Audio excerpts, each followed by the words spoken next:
అన్నదాత అన్నదాత మీ అన్నదాత చెమటోడ్చి ఆహారాన్నందించే రైతన్న అనునిత్యం నీ కండదండగా నిలిచే నేస్తం ఎవరన్నా అన్నదాత అన్నదాత మీ అన్నదాత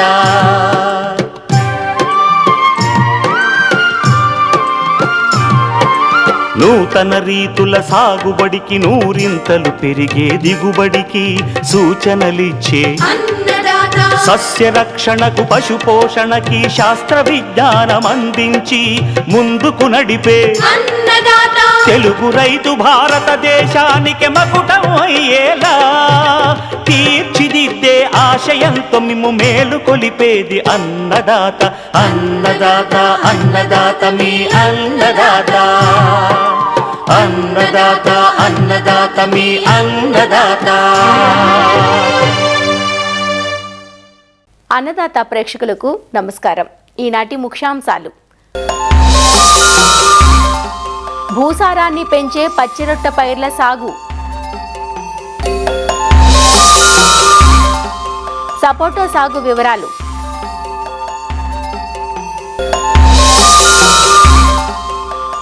ఇంకా జై కిసాన్ వ్యవసాయ సమాచారం.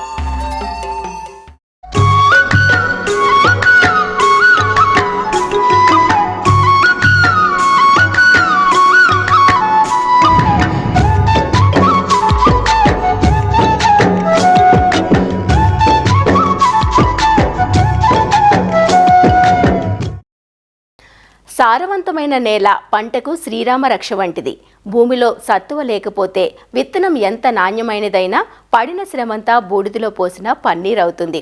అందువల్ల వ్యవసాయం సుస్థిరంగా సాగాలంటే కేవలం రసాయన ఎరువులపైనే ఆధారపడకుండా సేంద్రియ ఎరువులను తప్పనిసరిగా అందించాలి. ముఖ్యంగా పశువుల ఎరువు లభ్యత తగ్గుతున్న ప్రస్తుత తరుణంలో తక్కువ ఖర్చుతో భూమిలో సత్తువ పెంపొందించేందుకు పచ్చిరొట్ట పైర్లు ఎంతగానో దోహదపడుతున్నాయి. రసాయనిక ఎరువుల ధర పెరగడంతో పాటు వాటి లభ్యత కూడా తగ్గుతోంది. ఈ సమయంలో రైతుకు అండగా నిలిచేవి మాత్రం పచ్చిరొట్ట పైర్లే. ఖరీఫ్ పంటల సాగుకు ముందుగా పచ్చిరొట్ట పైర్లను సాగు చేసుకోవాలి. మరి ఈ పైర్లను ఎప్పుడు వేసుకోవాలి, ఎలాంటి పంటలను పచ్చిరొట్ట పైర్లుగా వేసుకోవచ్చు, వాటి వల్ల ఉపయోగాలు, విత్తన రాయితీల గురించి వివరాలు అందిస్తున్నారు ఖమ్మం రైతు శిక్షణా కేంద్రం వ్యవసాయ అధికారి ఇంటూరి భాస్కర్ రావు, ఖమ్మం జిల్లా సహాయ వ్యవసాయ సంచాలకులు కొంగర వెంకటేశ్వర్లు. ప్రధానంగా మన ఖమ్మం జిల్లాలో ముఖ్యంగా వేసే పంటలకి వరి కావచ్చు, అదేవిధంగా మన మిరప కావచ్చు, వీటికి పచ్చిరొట్ట ఎరువుల ఆవశ్యకత చాలా ఉన్నది. తర్వాత మనం ఎక్కువ ఫర్టిలైజర్ డోసు, అదేవిధంగా మొక్కజొన్న మన రబీ కాలంలో ఎక్కువ వేసిన తర్వాత మన భూముల యొక్క సారాన్ని పెంచాల్సిన అవసరం ఎంతైనా ఉంది. ఇటీవలి కాలంలో రసాయనిక ఎరువుల మీద విపరీతంగా ఆధారపడటం వల్ల మనకి భూమిలో కర్బన శాతం తగ్గుతూ ఉన్నది. ఇంకోవైపు నుంచి మనకి పశువులు కూడా గ్రామీణ ప్రాంతాల్లో బాగా తగ్గిపోయి సేంద్రియ ఎరువులు మనం పొలానికి అందించడం బాగా తగ్గిపోయింది. దీన్ని మనం యాజమాన్యం చేసుకోవడం కోసం ఈ పచ్చిరొట్ట ఎరువులు వేసినట్టయితే మనం భూమి యొక్క ఆరోగ్యాన్ని కాపాడటానికి సహాయపడుతూ ఉంది. ముఖ్యంగా చాలామంది రైతులకి ఏమి డౌట్ ఉంటుందంటే, మనం ఈ మెట్ట వ్యవసాయంలో పచ్చిరొట్ట ఎరువులు వేసుకోవచ్చా అని. తప్పకుండా మెట్ట వ్యవసాయంలో కూడా పచ్చిరొట్ట ఎరువులు వేసుకోవచ్చు, ఇబ్బంది ఏమీ లేదనండి. అయితే ఈ పచ్చిరొట్ట ఎరువులు తొలకరి వర్షాలు పడిన తర్వాత 1-2 వర్షాలు పడిన తర్వాత మనకి రాష్ట్ర ప్రభుత్వం సబ్సిడీలో ఈ జీలుగా, జనుము, పిల్లి పెసర, అలసంద ఇట్లాంటి వాటిని సబ్సిడీ ద్వారా అందిస్తూ ఉంది. రైతులు ఈ లెగ్యూమ్ జాతి పంటకు సంబంధించిన ఈ పచ్చిరొట్ట ఎరువులను వేసుకున్నట్టయితే అవి వాతావరణంలో ఉన్న నత్రజనిని సంగ్రహించి భూమికి అందిస్తాయి. ఈ పప్పు జాతి మొక్కల్లో ముఖ్యంగా వేర్లలో బుడిపలు ఉంటాయి. ఈ బుడిపలు ఈ నత్రజనిని సంగ్రహించడం ద్వారా భూమిలో మనం నత్రజని వినియోగాన్ని మనం పైపాటుగా వేయాల్సిన ఆవశ్యకతను తగ్గిస్తుందన్నమాట. అయితే ఈ పచ్చిరొట్ట ఎరువులను వేసుకునేటప్పుడు మనం ఏ పచ్చిరొట్ట ఎరువులని ఎంపిక చేసుకోవాలనేది కూడా చాలామంది రైతులకి డౌట్స్ ఉంటాయి. వరికైనా, అదేవిధంగా మనం మిరపకి వేసే వాళ్ళకైనా కానీ, మరి ఇతర పంట వేసే వాళ్ళైనా కానీ జిలుగు వేసుకోవచ్చు, జనుము వేసుకోవచ్చు. అదేవిధంగా ఈ పెసర పంటను కూడా లేదా పిల్లి పెసర పంటను కూడా వేసుకొని మనం సాగు చేసుకోవచ్చు. అయితే ఈ పచ్చిరొట్ట ఎరువులు వేసుకునే ముందు రైతులు వేసే పంటకు మరియు మనం పచ్చిరొట్ట వేయడానికి మధ్యలో సుమారు 45 నుంచి 55 రోజుల సమయం ఉండే విధంగా చూసుకోవాలి. అలా సమయం ఉన్నప్పుడు మాత్రమే ఈ పచ్చిరొట్ట ఎరువులు వేసుకోవాలి. ఎందుకంటే మనం ఈ పచ్చిరొట్ట ఎరువుల యాజమాన్యంలో గమనించినట్లయితే ముఖ్యంగా మనం పచ్చిరొట్ట పెరగడానికే 45 రోజుల సమయం పడుతుంది. తర్వాత ఈ పెరిగిన ఈ పచ్చిరొట్టను మళ్ళీ దానిలో కలియదున్ని అది మురగడానికి ఇంకో 10-15 రోజుల సమయం పడుతుంది. కాబట్టి మనకి 45 నుంచి 55 రోజులు సుమారు 2 నెలల సమయం ఉన్నప్పుడు మాత్రమే ఈ పచ్చిరొట్ట ఎరువులను వేసుకోవాలి. జూన్ మొదటి 2 వారాల్లో ఇది మనం ఈ విత్తనాలని చల్లుకున్నట్టయితే మనం వరి పంట కానీ లేదా అదేవిధంగా మిరప పంటకు కానీ సుమారుగా మనకి జూలై 15 వరకు పచ్చిరొట్ట ఎరువుల్ని పెంచి తర్వాత దానిలో కలియ దున్నుకోవచ్చు. కలియ దున్నేటప్పుడు మనం సింగిల్ సూపర్ ఫాస్ఫేట్ని మనం చల్లుకున్నట్టయితే ఈ పూర్తిగా ఈ జనుము కానీ జీలుకు కానీ భూమిలో పూర్తిగా త్వరగా మురిగిపోయి తర్వాత పంట త్వరగా వేసుకోవడానికి మంచి అవకాశం ఉంటుంది. మనం ఎలాంటి విత్తనాలని ఎంపిక చేసుకోవాలి ఈ లెగ్యూమ్ జాతి పంటలను వేసుకునేటప్పుడు లేదా గ్రీన్ మెన్యూర్ పంటలను వేసేటప్పుడు ఎలాంటి విత్తనాలని ఎంపిక చేసుకోవాలనుకుంటే ముఖ్యంగా ఏదైతే నత్రజని సంగ్రహించే శక్తి ఉంటుందో వాటిని మాత్రమే పచ్చిరొట్ట ఎరువుగా వేసుకోవాలి. మనం వేసుకునేటప్పుడు విత్తన మోతాదు దానికి సరిపోయినంత విత్తన మోతాదు వేయాలి. అంటే ఉదాహరణకి మనం జీలుగు వేస్తున్నాం అనుకోండి, మనం 1 హెక్టార్కి వచ్చేసి 30 కేజీల జీలుగు విత్తనం సరిపోతుంది. అదేవిధంగా జనుము మనం పచ్చిరొట్ట ఎరువుగా వేసుకున్నప్పుడు 1 హెక్టార్కు 40 కేజీల విత్తనం సరిపోతుంది. పిల్లి పెసర కానీ పచ్చిరొట్ట ఎరువుగా వేసుకున్నప్పుడు 1 హెక్టారుకు 20 కేజీలు పడుతుంది. చాలామంది రైతులు మన ఖమ్మం జిల్లాలో పెసరను కూడా 2 రకాలుగా వాడతారు. ఒకటి ముందుగా పెసర వేస్తారు. 20 కేజీల పెసరని 1 హెక్టార్లో చల్లిన తర్వాత వర్షాలు ఎక్కువగా పడితే వాటిని మనం పచ్చిరొట్ట ఎరువుగా కలియ దున్నుతారు. ఒకవేళ సరిగా వర్షాలు పడని పక్షంలో కొంతమంది రైతుల్ని ఆ పెసర పంటను హార్వెస్ట్ కూడా చేసుకుంటారు. మనం ఏదైనా పచ్చిరొట్ట ఎరువుని కలియ దున్నాలనంటే దాన్ని పచ్చిరొట్ట పెరిగిన తర్వాత దాని కాండాన్ని విరిచినట్టయితే విరుగుతుంది. నార పీచులాగా వేలాడకుండా విరుగుతుంది. ఆ విరిగే సమయం అనేది ఏ పచ్చిరొట్ట ఎరువుకైనా ఒక తంబురులాగా గుర్తుపెట్టుకొని మనం దాన్ని కలియ దున్నే సమయం అనుకోవచ్చు. అది కాకుండా ఒక రోజుల మారుగా గుర్తుపెట్టుకోవాలంటే సుమారుగా మనం విత్తిన తర్వాత 45 రోజుల తర్వాత మనం ఈ పచ్చిరొట్ట ఎరువు సుమారు మనకి మోకాలు ఎత్తు కంటే కొంచెం ఎక్కువ ఎత్తు పెరుగుతుంది. ఆ ఎత్తు సమయంలో మనం దీన్ని పూతకు ముందు దశలో ముఖ్యంగా పూత రాకముందే ఈ పచ్చిరొట్ట ఎరువుల్ని కలియ దున్నుకోవాలి. ఇంకొకటి మనకి సేంద్రియ వ్యవసాయం చేసే రైతులు ఉన్నారు. ఆ సేంద్రియ వ్యవసాయం చేసే రైతులకి పశువుల ఎరువు కానీ మనకి చెరువు మట్టి కానీ అందని సందర్భంలో ఈ భూమిని సరి చేసుకోవడానికి భూమి ఆరోగ్యాన్ని కాపాడుకోవడానికి సేంద్రియ కర్బనాన్ని పెంచడానికి మనం ఈ పచ్చిరొట్ట ఎరువుల్ని పెంచుకోవడమే ఏకైక ప్రత్యామ్నాయ మార్గం. దీనితో పాటుగా ఈ పచ్చిరొట్ట ఎరువుల్లో మనం 1 ఎకరాకి ఒక పచ్చిరొట్ట ఎరువు వేసిన తర్వాత సుమారు 1 బస్తా యూరియాని మనం తగ్గించుకోవచ్చు. భాస్వరం కానీ అదేవిధంగా పొటాష్ కానీ వివిధ రకాల సూక్ష్మ పోషకాలు కూడా చాలా లభ్యమవుతాయి. మనకి ప్రధానంగా ఎన్పికే ఎరువులు వాడటం వల్ల వాణిజ్య పంటలైన పత్తి అదేవిధంగా మిరప వేసినప్పుడు సూక్ష్మ పోషక లోపాలనే చాలా సాధారణంగా కనిపిస్తూ ఉంటాయి. సో దీన్ని అధిగమించడం కోసం ఇలాంటి సేంద్రియ పద్ధతిలో మనం ఈ పచ్చిరొట్ట ఎరువులు వేయడం ద్వారా ఈ సూక్ష్మ పోషకాలను కూడా మనం అందించవచ్చు ప్రధాన పంటకి. దానితో పాటుగా దీంట్లో నేల తొలకరి వర్షాల తర్వాత వర్షాలు ఎక్కువగా పడినట్టయితే కోతకు గురి కాకుండా ఉంటుంది. దానితో పాటుగా ఈ భూమిలో నీటిని నిలిపే శక్తి కూడా చాలా ఎక్కువగా పెరుగుతుంది. దాంతోపాటు నేల గుల్లబారుతుంది. మరి ఒక లాభం ఏంటంటే ఇది పంట మార్పిడిగా కూడా మనకి ఉపయోగపడి ఏదైతే పాత పంటకు సంబంధించిన అవశేషాల్లో లేదా నిద్రావస్థలో ఉన్న పురుగులు తెగుళ్ళు వాటికి సంబంధించిన కోశస్థ దశలు లేదా గుడ్డు దశలు ఇవన్నీ కూడా పూర్తిగా నాశనం అయ్యే అవకాశం ఉంది. ఇది కాకుండా ఇంకోటి గ్రీన్ లీఫ్ మెన్యూరింగ్ అని కూడా ఉంటుంది. పచ్చిరొట్టని బయట నుంచి తీసుకొచ్చి మనం భూమిలో కలియ దున్నటం అని చేసుకోవచ్చు. దీంట్లో మనకి ప్రధానంగా ఉపయోగపడేది గ్లైరిసీడియా అనే ఒక మొక్క ఉన్నదండి. దాన్ని ఎరువు మొక్క అని అంటారు. వాటి యొక్క ఆకుల్ని తీసుకొచ్చి మనం పొలంలో వేసి దున్నినట్టయితే ఈ పచ్చిరొట్ట ఎరువులకి ఎలానైతే సేంద్రియ ఎరువు వస్తుందో దానికి కూడా అలానే వస్తుంది. దాంతోపాటు మనకి వెంపలి ఆకులు కావచ్చు, లేకపోతే గానుగాకులు కావచ్చు, తంగేడు కావచ్చు, జిల్లేడు ఆకులైనా వీటన్నిటికి సంబంధించి ఆకుల్ని లేత కొమ్మల్ని తీసుకొచ్చి భూమిలో వేసి కలియ దున్నినట్టయితే భూమికి మంచి సేంద్రియ ఎరువుని అందించిన వాళ్ళం అవుతాం. ముఖ్యంగా సేంద్రీయ వ్యవసాయం చేసే రైతులకైతే ఇది చాలా గొప్ప అవకాశంగా ఉంటుంది. కాబట్టి రైతు సోదరులందరూ కూడా ఈ అవకాశాన్ని వినియోగించుకొని మంచి దిగుబడులు సాధించాలని కోరుకుంటున్నాను. పచ్చిరొట్ట విత్తనాలు వచ్చేసి ప్రభుత్వం ఈ సంవత్సరం జీలుగులు, జనుములు, పిల్లిబెసర రైతులకి సబ్సిడీ 50% సబ్సిడీ మీద ఇవ్వడం జరుగుతుంది. జీలుగులు వచ్చేసి కింటా 16,350 రూపాయలు. కింటాకి రైతు 8,175 కడితే 8,175 రూపాయలు సబ్సిడీ. అలాగే జనుములు వచ్చేసి కింటా 15,550 రూపాయలు. రైతు 7,775 రూపాయలు కడితే సబ్సిడీ కూడా 7,775 రూపాయలు. అట్లాగే పిల్లిబెసర వచ్చేసి 19,950 రూపాయలు కింటా, 9,975 రూపాయలు సబ్సిడీగా ప్రభుత్వం ఇస్తుంది. దాదాపు ఖమ్మం డివిజన్తో పాటు జిల్లాలో 13,000 క్వింటాల జీలుగులు, 1,260 క్వింటాలు జనుములు, 250 క్వింటాలు పిల్లిబెసలు ఆల్రెడీ జిల్లాలో గ్రౌండ్ చేయటం జరిగింది. ఇవన్నీ కూడా ప్రాథమిక సహకార సంఘాల ద్వారా రైతులకి సబ్సిడీ మీద అమ్మటం జరుగుతుంది.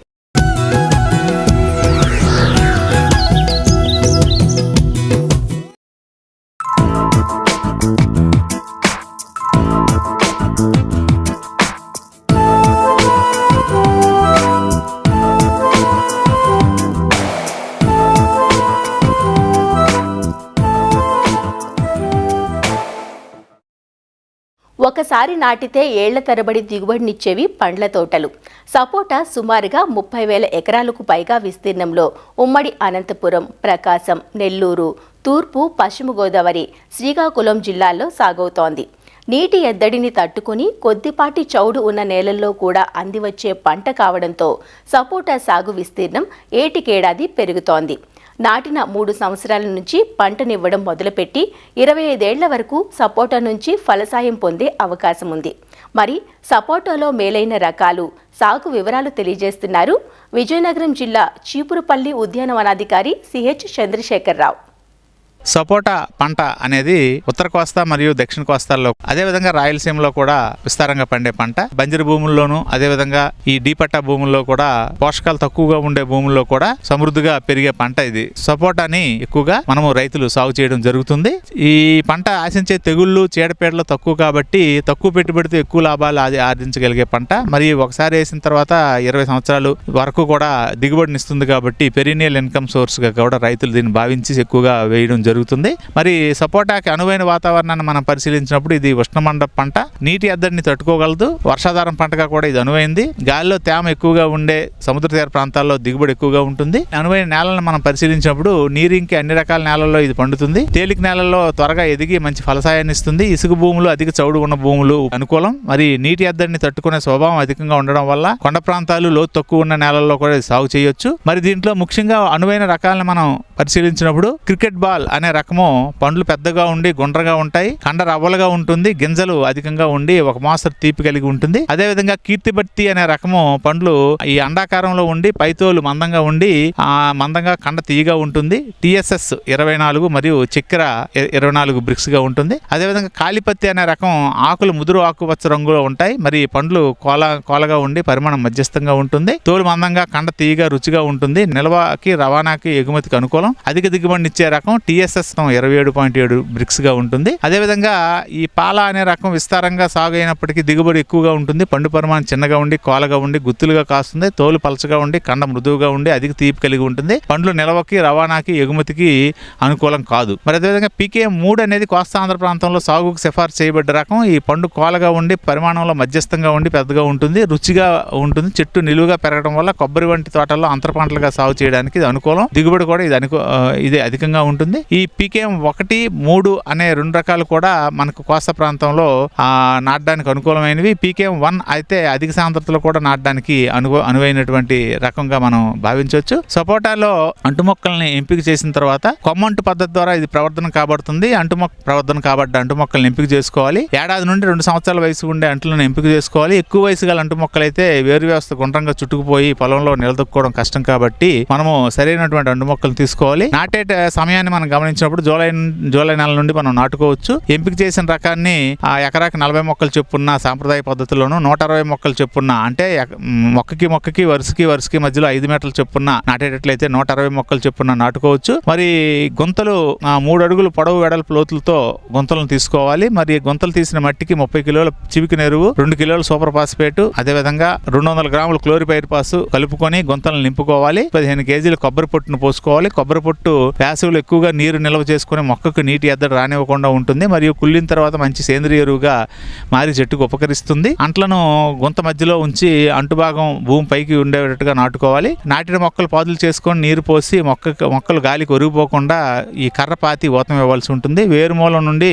పక్కకు పెరిగే కొమ్మలను ఎప్పటికప్పుడు తొలగిస్తూ ఉండాలి. పోషక యాజమాన్యాన్ని మనం గమనించినప్పుడు మొక్కకి 1.5 మీటర్ దూరంలో పాదుల్లా చేసుకొని మనం ఎరువు వేసుకోవాల్సి ఉంటుంది. మొదటి సంవత్సరంలో నత్రజని 50 గ్రాములు అంటే యూరియా 110 గ్రాములు, ఒక మొక్కకి సింగిల్ సూపర్ ఫాస్ఫేట్ 125 గ్రాములు, మ్యూరేట్ ఆఫ్ పొటాష్ 125 గ్రాములు చొప్పున ఒక మొక్కకి మొదటి సంవత్సరంలో ఇవ్వాల్సి ఉంటుంది. నీటి యాజమాన్యాన్ని మనం గమనించినప్పుడు సపోటా మొక్కకి నీటి ఎద్దడి ఎక్కువగా తట్టుకుంటాయి. మరి మొక్కలు నాటిన 2 సంవత్సరాల వరకు అయితే వేసవిలో నీటి ఎద్దడి రాకుండా ప్రతి 15 రోజులకు ఒకసారి తడి ఇవ్వాల్సి ఉంటుంది. మరి ఎదిగిన చెట్లకైతే మనకి వేసవిలో కనీసం 3 రోజులకు ఒకసారి ఇవ్వాల్సి ఉంటుంది. డ్రిప్ పద్ధతిలో నీరు ఇవ్వడం వల్ల నీటి వినియోగం సమర్థవంతంగా జరగడం అనేది అవకాశం ఉంటుంది. కలుపు నివారణ అంతర్సేద్యాన్ని మనం గమనించినప్పుడు తొలకరలో నేలను దున్ని పాదులు ఖాళీగా ఉన్న భూముల్లో పచ్చిరొట్ట పైర్లు వేసుకోవడం ద్వారా 45 రోజుల తర్వాత భూమిలో కలిగి దున్నడం ద్వారా భూమిలో సేంద్రియ పదార్థం పెరిగి మొక్కకు నత్రజని అవసరాలు రసాయనిక ఎరువుల ద్వారా కాకుండా సేంద్రియ పదార్థాల ఎరువుల్లో మనం ఇచ్చిన వాళ్ళం అవుతాం. సపోటాలో ప్రత్యేకంగా కొమ్మల కత్తిరింపు అవసరం లేదు, కానీ ఎదిగే మొక్కలకి 3 అడుగులు లోపు ప్రధాన కాండం మీద ఉన్న కొమ్మలను తొలగించి ఆ తర్వాత 4-5 కొమ్మలను ఉంచితే చాలు. ప్రతి సంవత్సరం ఎండిన కొమ్మల్ని, లోపల భాగంలో గుబురుగా ఉండే కొమ్మల్ని,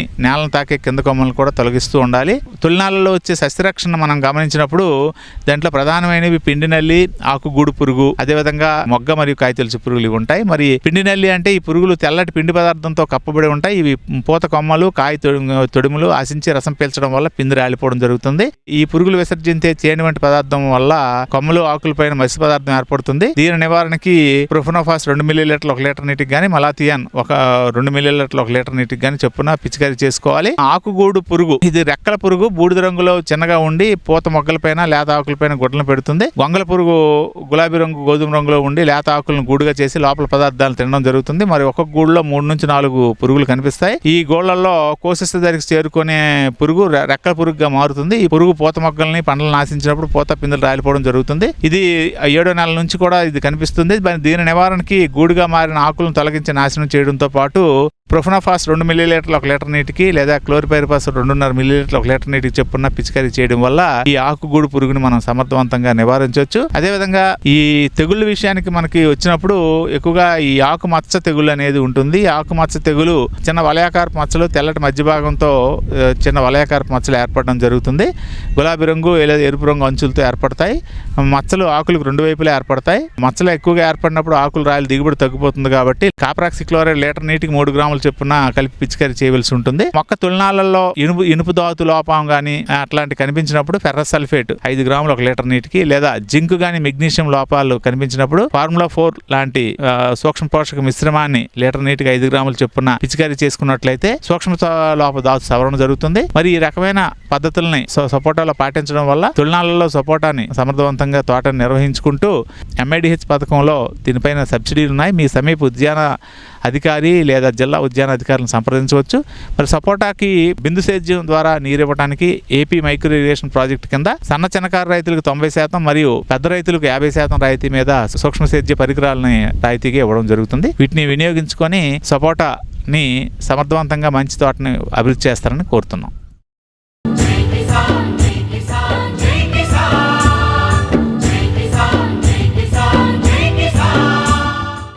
వ్యవసాయ సమాచారం ఇప్పుడు జై కిసాన్లో చూద్దాం. 2026-27 ఆర్థిక సంవత్సరానికి సంబంధించి నెల్లూరు జిల్లాలో వ్యవసాయ శాఖ భూసార పరీక్షలు నిర్వహిస్తోంది. కేంద్ర రాష్ట్ర ప్రభుత్వాల సమన్వయంతో పథకం అమలు చేస్తున్నారు. నేచురల్ ఫార్మింగ్ పథకం కింద కేంద్ర ప్రభుత్వం ద్వారా 30,709 నమూనాలు సేకరించినట్లు జిల్లా వ్యవసాయ అధికారులు వివరించారు. వీటిలో 9,635 మట్టి నమూనాలను పరీక్షలు కూడా చేయటం జరిగిందన్నారు. అలాగే సాయిల్ హెల్త్ మేనేజ్మెంట్ పథకం కింద 3,532 మట్టి నమూనాలను సేకరించి పరీక్ష చేసేందుకు ఏర్పాట్లు చేస్తున్నామన్నారు. భూసార పరీక్షా ఫలితాల ఆధారంగా రైతులు ఎరువులను వినియోగించేలా అవగాహన కల్పిస్తున్నామని, జూన్ నెలాఖరులోగా రైతులకు భూసార పరీక్షా కార్డులు అందజేస్తామన్నారు. ఈ 2026-27 సంవత్సరానికి సంబంధించి 2 రకాల పథకాల కింద మట్టి నమూనాలని జిల్లాకి లక్ష్యంగా ఇవ్వటం జరిగింది. మొదటిది వచ్చేసి NMNF అంటే న్యాచురల్ ఫార్మింగ్ కింద కేంద్ర ప్రభుత్వం ద్వారా చేపట్టబడినటువంటి పథకంలో 30,709 సాయిల్ శాంపుల్స్ని ఇంతవరకు సేకరించడం జరిగింది. 9,635 మట్టి నమూనాలని సాయిల్ టెస్టింగ్ కూడా చేయటం జరిగింది. తదుపరి సాయిల్ హెల్త్ మేనేజ్మెంట్ ప్రోగ్రాం కింద 3,532 సాయిల్ శాంపుల్స్ని టార్గెట్ చేయడం జరిగింది. ఆ మట్టి నమూనాల్ని మన రైతు సేవా కేంద్రంలో ఉన్నటువంటి క్షేత్రస్థాయి గ్రామ వ్యవసాయ సహాయకులు ఇప్పుడు మట్టి నమూనాల్ని సేకరిస్తూ ఉన్నారు. ఇవి వచ్చిన తర్వాత వెంటనే అనాలిసిస్ చేసి నెల రోజుల లోపల అంటే జూన్ 15 నుంచి మన ఖరీఫ్ మొదలవుతుంది కాబట్టి జూన్ నెలాఖరు లోపలనే రైతులకి ఈ 3,532 మట్టి నమూనాల యొక్క ఫలితాలని అందుబాటులోకి తేవటం జరుగుతుంది. అదేవిధంగా కేంద్ర ప్రభుత్వం నిర్దేశించినటువంటి NMNF అంటే ప్రకృతి వ్యవసాయానికి సంబంధించినటువంటి మట్టి నమూనాలను కూడా రబీ సీజన్లోకి రైతులకి ఈ మట్టి నమూనాల యొక్క ఫలితాలని అందజేయటం జరుగుతుంది. ముఖ్యంగా మనము ల్యాబొరేటరీలో 12 రకాలైనటువంటి పరీక్షలు అనేటువంటివి సేకరించినటువంటి మట్టి నమూనాకి చేయటం జరుగుతుంది. వీటిలో ముఖ్యంగా నేల యొక్క రంగు అంటే అది ఒండ్రు నేల, బంకమట్టి నేల, లేకుంటే ఇసుక నేల అనేటువంటి నేల స్వభావాన్ని కూడా రైతులకి తెలియజేయటం జరుగుతుంది. అట్లాగే ఉదజని సూచిక, లవణాల యొక్క గాఢత, నత్రజని, భాస్వరము, పొటాషు, ముఖ్యంగా సేంద్రియ కర్బనము, సూక్ష్మ పోషకాలైనటువంటి జింకు, ఐరన్, కాపరు, మ్యాంగనీసు వీటిని కూడా మనం టెస్ట్ చేసి మొత్తం 12 రకాలైనటువంటి ఫలితాలని రైతులకి అందజేయటం జరుగుద్ది. ఈ ఫలితాలతో పాటు వారి యొక్క నేల స్వభావాన్ని, వారి యొక్క మట్టి నమూనా యొక్క విశ్లేషణ ఫలితాలను బట్టి సిఫారసులు కూడా అదే సాయిల్ హెల్త్ కార్డు నందు ముద్రించి రైతులు ఈ మోతాదులో ఈ పోషకాలని వాడాలి అనేటువంటి సిఫారసులను కూడా ఇవ్వటం జరుగుతుంది. మరిన్ని విభిన్న అంశాలతో రేపటి అన్నదాతలో మళ్ళీ కలుసుకుందాం. నమస్కారం. అన్నదాతలు తమ సందేహాలు, సమస్యలను 1-800-425-4085 టోల్ ఫ్రీ నంబర్లో ఉదయం 10 నుంచి 11 గంటల మధ్య పని దినాలలో సంప్రదించగలరు. ఈ కార్యక్రమాన్ని యూట్యూబ్లో www.youtube.com/అన్నదాత ఈటీవీ లింక్ ద్వారా వీక్షించవచ్చు.